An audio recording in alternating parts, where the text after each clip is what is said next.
Today we're going to be looking at price elasticity of supply, or PES for short, in economics. Well, first off, what is it? Well, price elasticity of supply is a measure of the sensitivity of quantity supplied to a change in its determinants, just like price. So how the amount supplied changes to a change in the factors of its determinants, as I said. So we always have an upward slope for supply, which is going to indicate a positive price elasticity of supply. So that's a reason why price elasticity of supply is positive, because we have an upward sloping supply curve. So how we can then interpret this positive value is because if we've got an increase in the market price, it's going to induce firms to supply more output to the market. So they're going to want to supply more output if the price is going to go up, because they've got more opportunities to make money. Now, how do we calculate PES?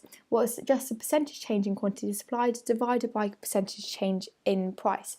And it's actually important as well to know how to rearrange this equation for if they tell you the PES is 0.8, what will an increase in price of 10% do? And actually I'll do that one with you in a second.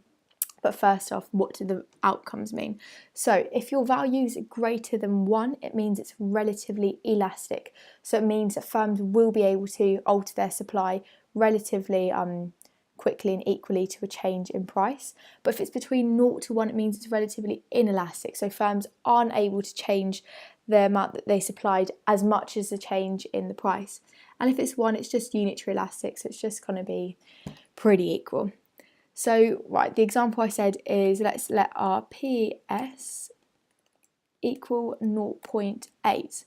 Now, if we have a change, an increase in price of 10%, let's say, what's it going to do to supply? So we've got 0.8 equals X, we'll say, divided by 10%.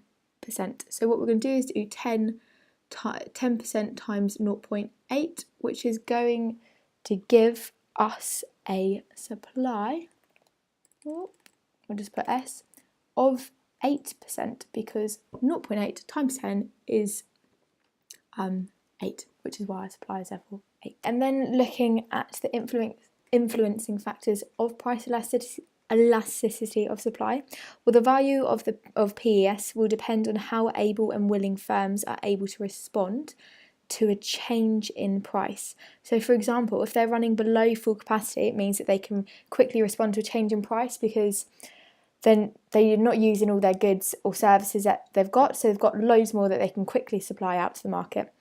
But if it and also the firms holding stockpiles of goods ready to be sold, then it may be able to respond quickly to an increase in selling of the goods. That's just a more official way of what I've just said. So, and if the firm needs to pay overtime to its workers, or to rent new buildings or hire additional machinery in order to expand production, then the increase in cost may not justify responding to an increase in price. So for example, if the demand for bananas suddenly went up, everyone went through a bit of a banana craze, they're not going to be able to suddenly buy loads of new land and plant loads of new trees and hire loads of new workers just because people suddenly want bananas. It's going to take a lot more time than that. So that's an example where it's inelastic, because they won't be able to respond as quickly. And also the willingness of a firm to expand its output may depend on whether the firm expects the change in price to be permanent or temporary. Obviously, like a sudden, craze for, okay, we'll just go with bananas again, sudden craze for bananas, they might be like, well, this is a bit odd, it's probably not going to last. So they might just decide to keep their supply the exact same. And if it may be more feasible for firms to change their supply decision in the long run. So this is something that might influence the firm for the price elasticity of supply, is if they think it's going to be long run. So this is, firms can increase their PES in the long run by becoming more flexible, because they can install new machinery in factories to make their supply more elastic, so more ready for change. So in the short run though, firms may be able to respond to an increase in price only in a limited way, and so supply is going to be relatively inelastic. Although for necessity, the shift in price does not drastically impact the supply of the good, because it is not something people are able or willing to go without. So I hope you've learned a bit more in this price elasticity of supply video.